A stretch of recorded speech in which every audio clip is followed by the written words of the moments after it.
Fala galera, beleza? Galera, mais uma vez aqui pelo nosso canal Transbordar Refrigeração, trazendo aí conteúdos para vocês aí para facilitar, né, o dia a dia do profissional, né, durante a execução do serviço.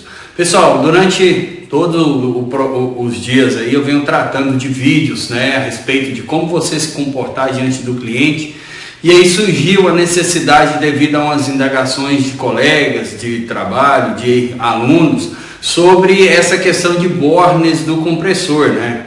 Porque hoje alguns profissionais não têm essa deficiência, não têm essa necessidade, mas temos muitos profissionais no mercado aí que tem uma certa dificuldade de chegar no equipamento e identificar aí quais são os bornes, onde ele vai ligar cada fio ali no borne do compressor.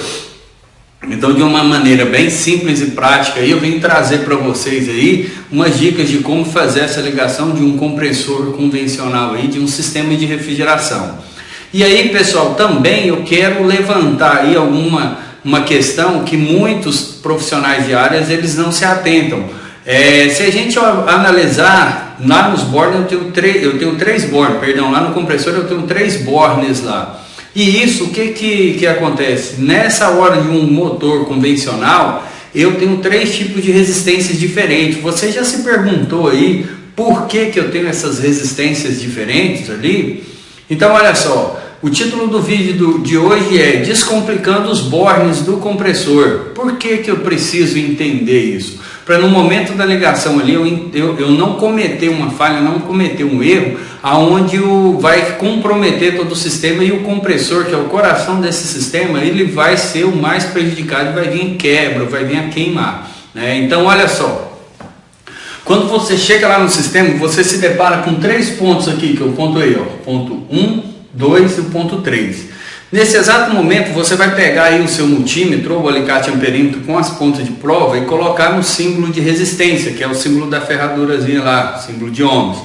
E para quê? Para poder identificar, porque vamos dizer que você chegou no compressor e ele não tem identificação nenhuma nos bornes ali, o que é, onde você liga fase, onde você liga neutro, onde você coloca o capacitor. E aí, como que você vai proceder? Como que você vai realizar, né, fazer a ligação elétrica desse motor? Então tudo isso tem que ser levado em consideração. Então eu vim de uma maneira bem simples, vocês até desculpem pelo desenho aqui, mas eu vim de uma maneira bem simples e prática mostrar para vocês como que faz, e o mais interessante, o porquê que tem que ser feito dessa forma. Porque simplesmente eu vejo alguns vídeos de uns colegas aí no canal que mostra para você onde liga cada um, mas não diz para você o porquê que tem que ser feito dessa maneira.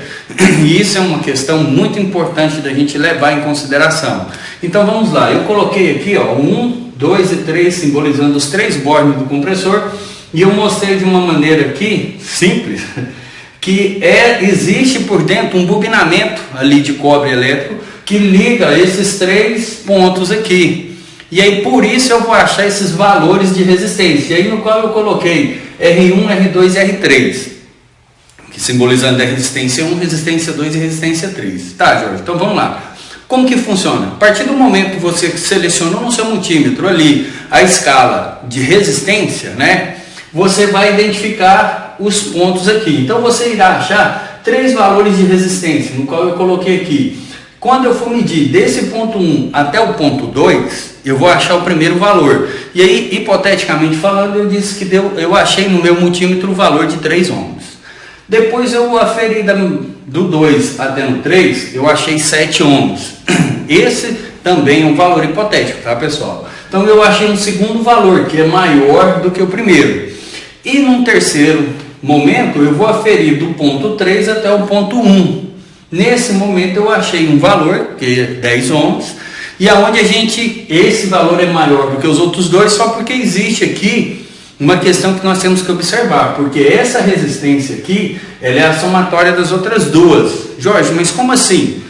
Se eu estou medindo do 1 até o 3, eu estou pegando toda essa ligação aqui, ó, ou seja, todo esse bobinamento, então por isso é a soma dos dois, porque quando eu pego do 1 até o 2, nesse momento eu só peguei a aferição desse filamento aqui da resistência. No segundo momento que eu peguei do 2 até o 3, o que acontece? Eu peguei somente esse filamento aqui. E aí, no terceiro momento que eu peguei aqui embaixo aqui, eu achei o maior valor, tá? Jorge, e se esse valor der alterado? Vamos supor que aqui eu achasse 12, né? O que acontece? Olha, nesse exato momento, o seu compressor ele já não mais tem eficiência. Então, você tem que orientar o seu cliente de que ele, se alterou qualquer valor desse aqui, significa que essa resistência está alterada. Então, o compressor ele não tem mais rendimento. Ah, mas está funcionando. Sim, pode ser que ele funcione. Só porque nesse funcionar, ele está funcionando fora da curva, gastando mais energia, colocando em risco a vida ali das pessoas, porque pode ter uma fuga de corrente, e aí com essa fuga de corrente a pessoa toma choque ali no condensador. Então temos que tomar cuidado com isso, e como profissionais, orientar corretamente o cliente de como proceder, que tem que ser feita a substituição. Existe um teste que nós chamamos de carcaça e o teste de continuidade. O que é essa carcaça e continuidade? Nós temos ali a carcaça do compressor. Quando você seleciona, você vai lá no seu multímetro e acha o símbolo de resistência, ali tem, né, o símbolo de sonoro, que é de um diodozinho, um símbolo sonoro. Entre qualquer ponto desse, com uma ponteira do multímetro e a outra ponteira na carcaça do compressor sem tinta, não pode dar continuidade. Se você encostou no 1 e na carcaça, não pode. No 2 e na carcaça, não pode. No 3 e na carcaça, não pode dar sinal sonoro, que é a continuidade que nós falamos. Se isso acontecer, significa que uma desses filamentos de resistência está encostando na carcaça e com isso, né, vai sim ter fuga de corrente e a pessoa vai tomar choque. Pode ser que o compressor esteja funcionando mesmo assim, Jorge? Pode. E posso deixar funcionando? Não, jamais. Você não pode deixar funcionando. E aí vem o segundo teste que a gente faz, que é o mesmo símbolo lá sonoro de diodo, que é a continuidade, entre todos os bornes. Tem que dar continuidade. Entre 1 e o 2 tem que dar o sinal sonoro de continuidade. O 2 e o 3 tem que dar o sinal sonoro de continuidade. O 3 e o 1 tem que dar sim o sinal sonoro. Jorge, se não der, significa que um desses filamentos rompeu, ou seja, não passa mais corrente por ele. E nisso, provavelmente, o seu compressor não vai estar funcionando mais. Então, nessa hora, o que tem que ser feito? Substituir o equipamento. Então, nós temos esses testes para nos auxiliar no dia a dia. Mas voltando agora para a questão das resistências. Então, olha só, entre qualquer um dos bornes e a carcaça, só relembrando, não pode dar continuidade. Só que entre todos os bornes tem que dar o sinal sonoro de continuidade. Beleza?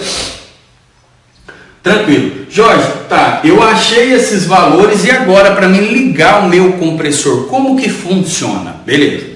Quando você achou que entre o 3 e o 1, que foi a resistência 3, com o valor de 10 ohms, que é o maior valor, você ocupou nesse momento 2 bornes e sobrou 1, sem estar, você está ferindo ele. Esse borne que sobrou, você vai marcá-lo como comum, ou seja, o Czinho, lá no compressor vai estar o C, alguns, dependendo da marca, o modelo vai vir a variedade de letras.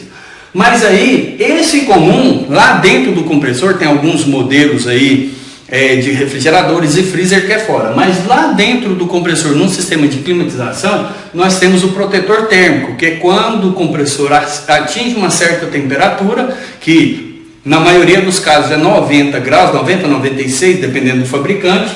Esse protetor térmico ele corta a alimentação para o compressor para não deixar com que ele queime eletricamente ou até mesmo venha a quebra ou carbonize o óleo. Quando você achar o comum, então você identificou que ali fica o protetor térmico e no segundo momento é nesse borne que você liga a fase que vem lá da alimentação. Então muita gente tem essa dúvida, aonde eu vou ligar? Porque você vai chegar em residência que não tem essa identificação, mas chegando numa residência que deve ser assim, que você acha qual que é a fase ela tem que ser ligada diretamente aqui no comum. Pronto. E aí, Jorge, eu liguei, achei o meu comum e fiz a ligação aqui. E agora? E os outros 2 bornes? Como que eu vou proceder? Tranquilo. Quando eu achei o segundo maior valor, que é entre o 2 e o 3, que eu achei 7 ohms, nesse momento é o que nós chamamos de auxiliar. O que é o auxiliar? Que em alguns casos vem a letra S no compressor. Isso vai variar de marca e modelo.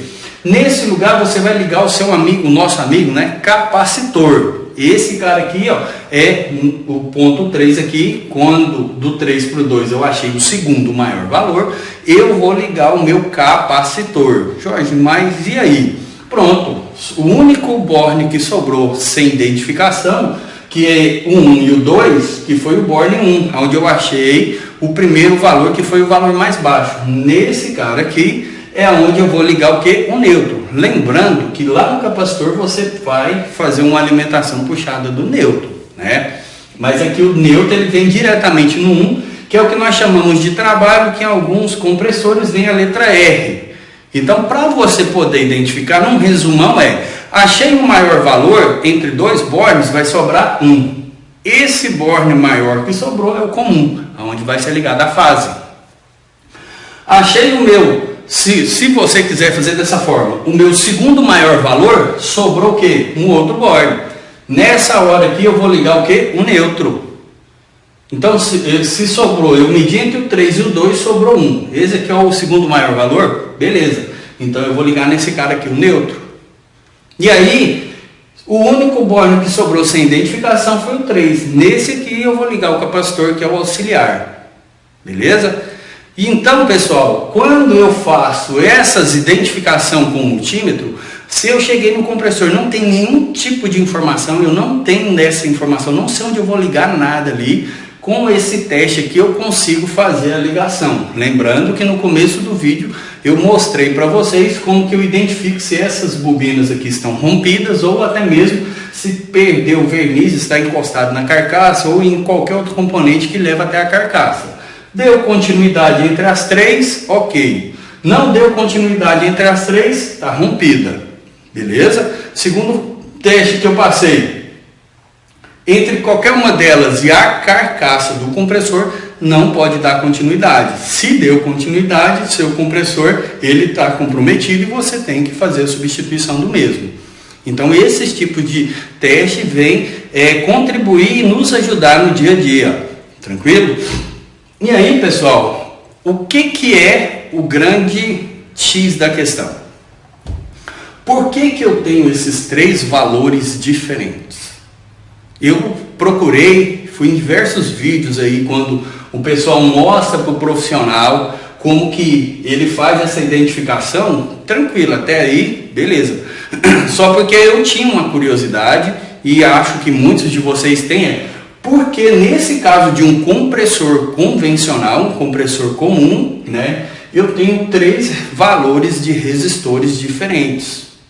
É simples, pessoal. Se a gente for lá para a lei, né, de ohms, lá atrás na elétrica, você vai saber que todo condutor aqui que é um resistor, o que é esse resistor? Ele suporta uma determinada quantidade de corrente passando por ele. Então, por isso eu tenho esse diferencial. Jorge, como assim? Nesse menor valor aqui, é quando o meu compressor ele está trabalhando toda a corrente, ela vem e circula através de fase neutra. Então, do 2 por 1, do 1 para o 2. Beleza? Então, o que acontece? Quando o meu compressor vai partir, ele precisa de uma corrente extra. É nessa hora que meu amigo capacitor aqui, ele entra em ação e libera uma quantidade de corrente X para suprir a necessidade do meu compressor na partida.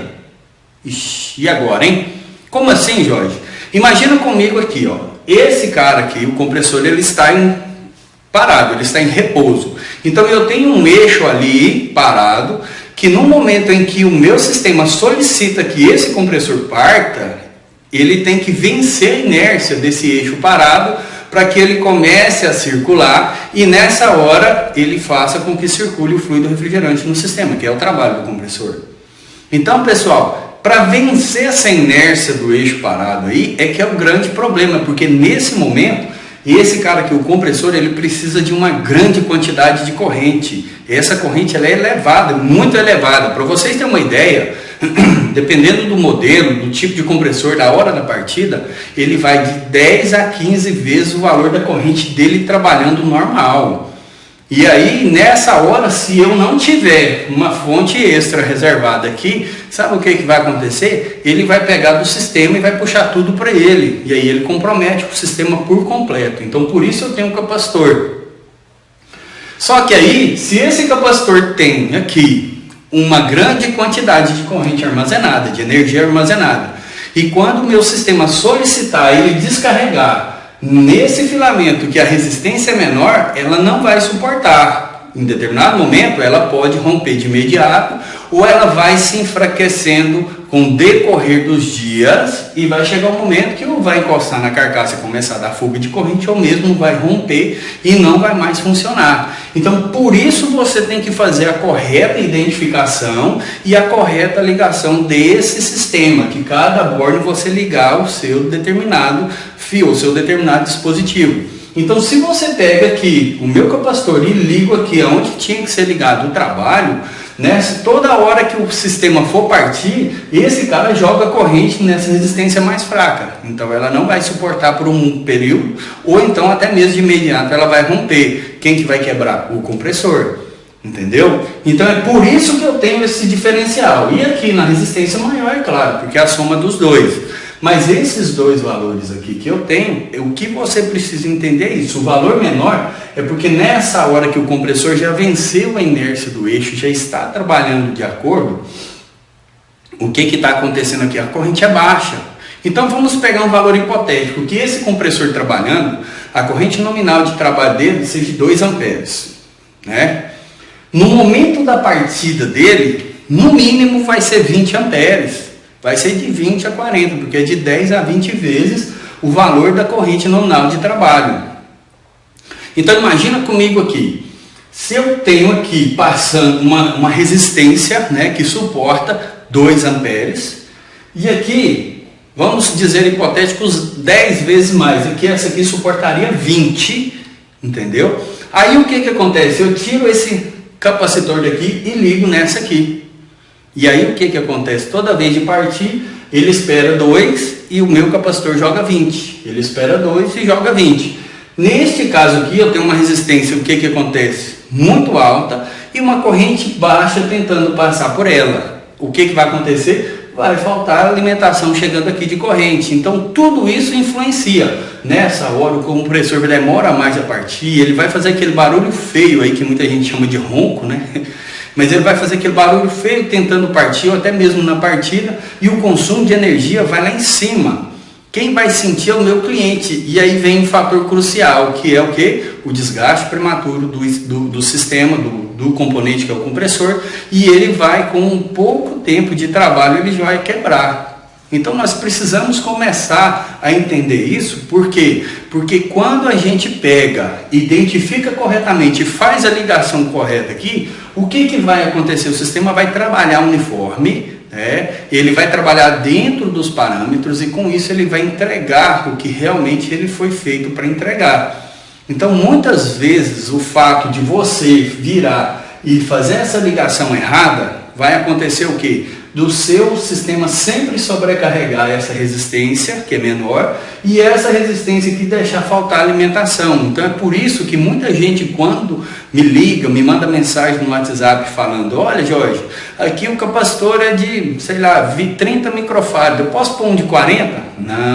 Não pode, porque essa resistência aqui do seu compressor, ela não suporta a corrente que o seu capacitor vai liberar para o sistema. Ah, Jorge, e se eu colocar então de 20? Se você colocar, vai chegar naquele segundo momento que eu falei.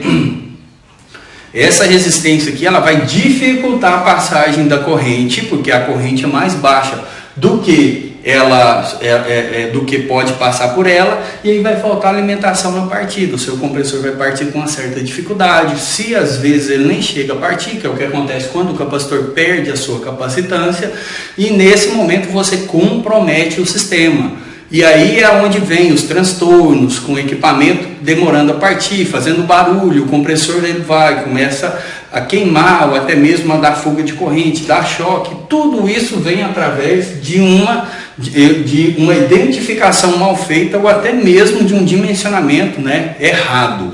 Isso, é claro, tem outros N fatores sobre ligação elétrica e tudo mais, mas diante do tema, do assunto abordado hoje, o que nós precisamos entender é que essa identificação ela tem que ser feita minuciosamente. Por quê? Porque se eu ligar qualquer um desses componentes aqui errado, eu comprometo o desempenho do meu compressor. Entenderam? Então, com isso, olha, se eu identifiquei todas as minhas resistências, eu sei onde eu ligo cada um. E agora, depois desse vídeo aqui, você também vai conseguir saber o porquê que esse capacitor ele foi ligado aqui, porquê que o meu neutro ele foi ligado aqui, porquê que a fase foi ligada aqui. Isso é o mais importante, isso é o mais interessante. Por quê, pessoal? Eu trabalho com refrigeração há muitos anos e eu sempre bato na tecla. Não basta só você saber fazer o serviço, executar o serviço. Você tem que entender o porquê que está sendo feito isso. O que você está fazendo ali? O que isso gera? Por que qualquer falha, qualquer coisa que você faz adversa ao que tem que ser feito, aquilo gera um transtorno. Isso é muito importante, é o que gera em você o diferencial. O que eu sempre falo nos vídeos, você é autoridade em cima do que está fazendo. Você tem autonomia, você é o especialista ali e com isso você transmite para o seu cliente confiança, você transmite credibilidade e aí você eleva o seu valor e aí o preço passa a ser algo que você não precisa mais brigar com o seu cliente. Ah, tá caro. Não existe essa palavra para quem domina isso aqui, para quem domina o sistema a fundo. Uma coisa muito simples. Olha só, eu quero num vídeo futuro aí comentar com vocês sobre a questão de pressão. Você já parou para pensar por que o fluido refrigerante ele entra numa determinada pressão e sai? Qual que é a temperatura que o fluido entra no compressor e qual que é a temperatura que ele sai? Será que a pressão que ele sai é a mesma que ele chega no condensador? Então são coisas que a gente vai discutir futuramente aí. E eu conto com vocês aí assistindo esse vídeo, compartilhando, comentando, deixando suas dúvidas, se inscrevendo no canal, compartilhe aí com até 5 amigos, chama, vai lá, assiste o vídeo, porque eu acho assim, por mais que você acha que isso aqui é simples, muitas pessoas, ou até mesmo você que está assistindo nesse momento, nunca tinha se atentado por que cada um desses bornes aqui tem que ser ligado a um determinado componente, ou seja, o neutro, o capacitor e a fase. Então, olha só, o intuito desse vídeo é elevar o seu conhecimento, despertar em você o interesse, o questionamento do porquê fazer dessa forma, e não somente fazer. Beleza? Um forte abraço a todos, eu conto com vocês aí compartilhando, se inscrevendo, curtindo, comentando aí e até a próxima, pessoal. Um forte abraço.